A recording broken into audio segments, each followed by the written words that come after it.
with Russia having more transportation occurring during the night as the threat from drones became so high.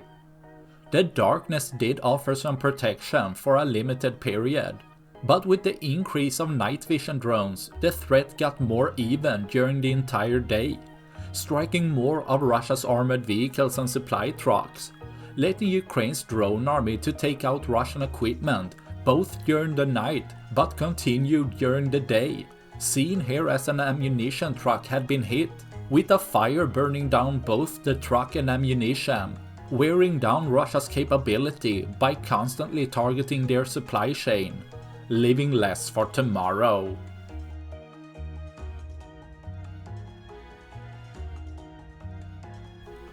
That's all I had for this video. Please like and subscribe for more. Thanks for watching. Bye.